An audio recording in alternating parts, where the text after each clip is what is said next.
Olá, Direito Administrativo na Prática. Série Fica a Dica, eu sou a professora Ana Mendes, mestre em Ciências Jurídicas e Sociais, 21 anos de serviço público. Aprenda com quem faz. Vamos lá? Bom, alterações em contratos. Dica 37. Quantos tipos de termo aditivo contratual existem?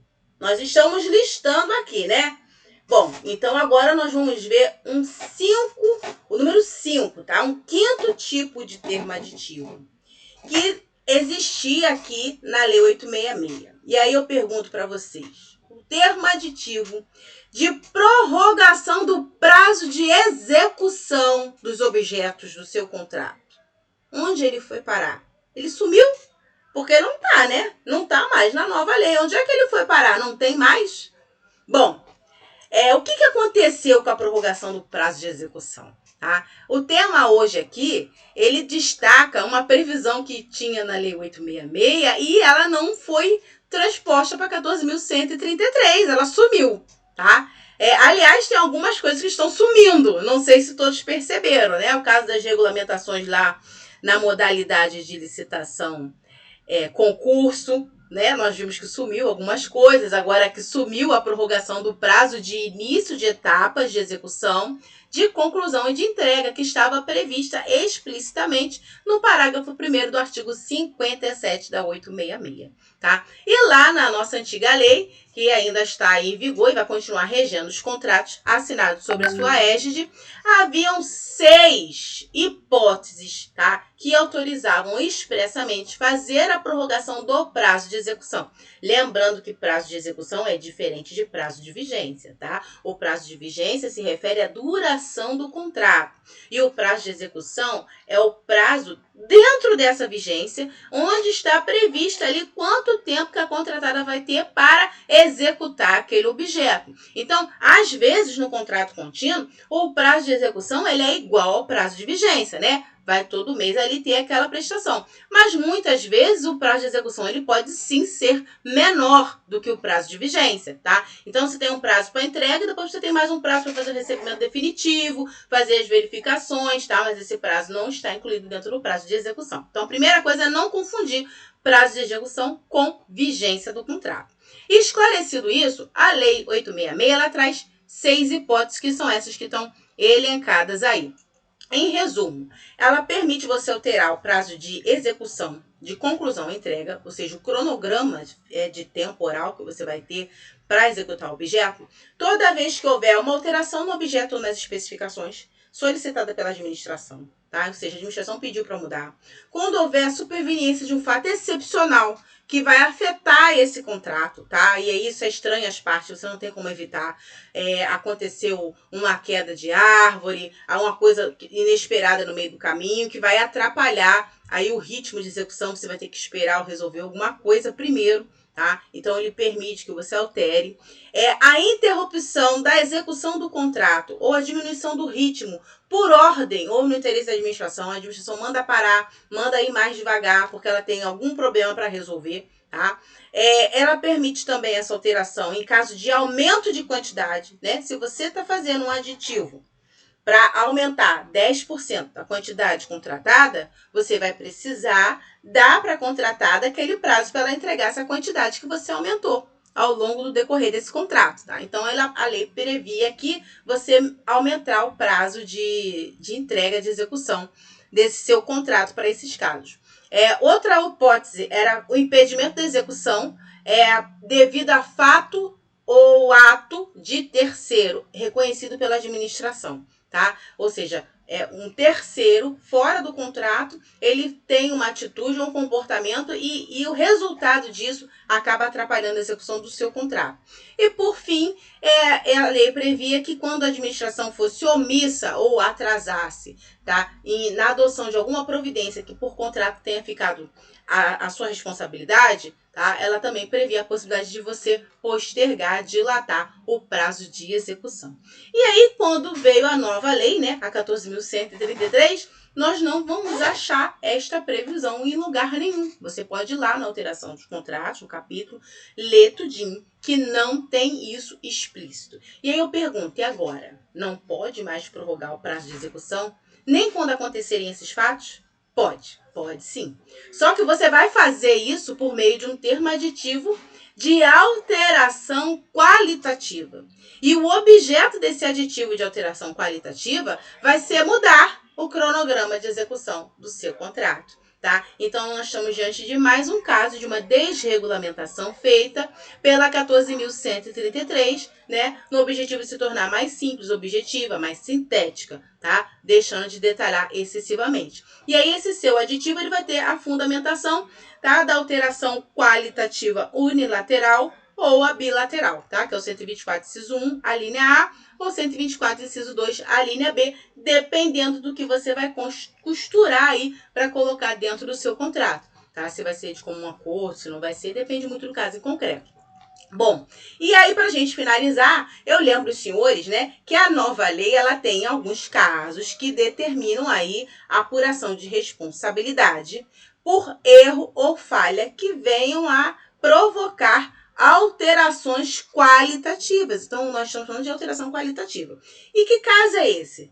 Em caso de obras e serviços de engenharia. Lembra? Dá uma assistida de novo na dica 30, tá? Se esse erro, essa falha, ensejar alteração, tá? O parágrafo primeiro tá lá prevendo assim, ó. Falhas de projeto, alterações de contrato de obra e serviço de engenharia que sejam apuração de responsabilidade do responsável técnico e a adoção de providências para o ressarcimento dos danos causados à administração, tá? Então, para caso de obra e engenharia, tenha muita atenção. Você não é só mais, mudou o projeto, vai lá e altera, tá? Agora a lei exige que haja a apuração dessa responsabilidade, desse erro ou dessa falha aí, verificar se houve prejuízo, gasto maior e por aí vai, tá? Bom, então assim, vamos fazer uma revisãozinha. Além do 124, a gente tem aqui, eu lembro, vocês da contratação integrada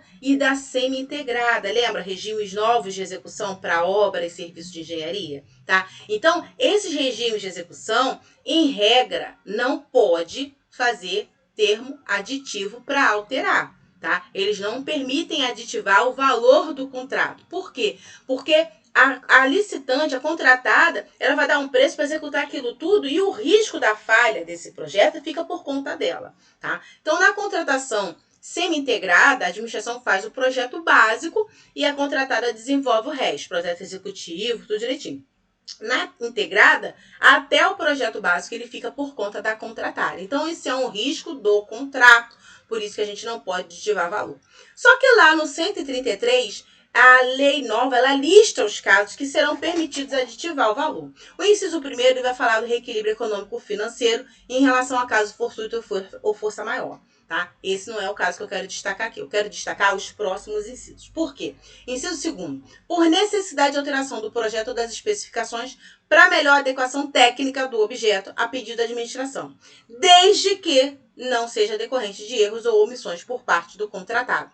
Tá? Então, se for erro por parte do contratado, não vai poder fazer o aditivo. E se for erro por parte da administração, você tem que apurar, tá? Vai poder fazer o aditivo, mas vai ter que apurar a responsabilidade. Inciso terceiro, necessidade de alteração do projeto nas contratações semi-integradas, ou seja, a administração fez o projeto básico. E aí você vai alterar isso. Então, você deu causa à necessidade dessa troca, tá? Inciso 4º, por ocorrência de evento superveniente que estava previsto lá na matriz de risco como responsabilidade da administração. Tá? Então, hoje há a previsão da matriz de risco que diz, se acontecer isso, é responsabilidade da contratada. Se acontecer isso, é responsabilidade da administração pública. Se você prevê um evento ali na responsabilidade da administração pública e esse evento acontecer afetando o contrato, trazendo a necessidade de aditivar valor, né, que pode sim ser decorrente de uma alteração qualitativa no projeto, você vai acrescentar alguma coisa, você precisa acrescentar valor para pagar aquilo. Tá? Então, as coisas podem ser conjugadas, elas não são totalmente separadinhas. Tá? É um caso aqui que a gente vai fazer um termo aditivo para alterar o prazo de execução, alterar o projeto e vai ter que apurar aí a responsabilidade se houve erro ou falha do responsável técnico, tá? Então, é isso que eu queria destacar. Você pode fazer o aditivo, mas isso não afasta a necessidade de verificar se houve erro ou falha em caso de obra e serviço de engenharia, tá ok? Bom, mas eu pergunto, não dá para ajustar o cronograma de entrega de uma forma mais simples? A contratada está ali, vai precisar de mais uma semana para entregar. Deu um problema no caminhão e aí não vai dar tempo da entrega chegar. Ela quer uma semana de prorrogação de prazo. Eu vou ter que fazer um termo aditivo, passar na assessoria jurídica para aprovar esse termo aditivo, assinar, publicar. Vai. Por quê? Porque uma apostila, ela não pode ser utilizada, porque a apostila não pode alterar o objeto. Tá? Então, quando você muda o cronograma de execução, você está mudando a forma de execução do seu objeto, você está mexendo no objeto. Não pode ser por uma apostila. Eu posso fazer um despacho do ordenador de despesa autorizando aqui, até publico e tal. Um despacho não é um instrumento legal, correto, tá? Que pode alterar um contrato. Para alterar o contrato, tem que ser um aditivo ao contrato. Tá? Os instrumentos têm que ser iguais. Então, fazer um ofício, fazer um despacho, uma portaria, você está inventando moda, está fazendo da forma errada, está cometendo um erro de procedimento, tem que ter a mesma forma, tá? Então, gente, não inventa. A nova lei, lá no artigo 132, ela fala que tem que ser, toda alteração tem que ser formalizada por meio de termo aditivo. E esse termo aditivo é condição para a execução da alteração feita, seja ela qual for. Tá? Vamos dar uma lida no 132? A formalização do aditivo é a condição para a execução pelo contratado das prestações determinadas pela administração no curso da execução do contrato, salvo nos casos justificada a necessidade de antecipação dos seus efeitos, em hipótese que deverá ser formalizada no prazo máximo de até um mês, ou seja, de emergência. Então, na Lei 866, você vai usar o 57, parágrafo 1º, tá? Que não existe mais na nova lei. Na nova lei, você vai fazer um termo aditivo de alteração qualitativa. Tá ok? Gostou? Então, ó, fica a dica. E essa aí, ó, tem gente que ainda não percebeu não, tá? Bom, eu sou a professora Ana Mendes, estou aqui para ensinar para vocês aquilo que os livros de direito não esclarecem. Aprenda com quem faz, tá? Não deixa de se inscrever aqui no canal, seguir a gente no Instagram, ativar o sininho para saber toda vez que sair um novo vídeo, deixa o seu like, comentário, pode pedir dica. Até a próxima.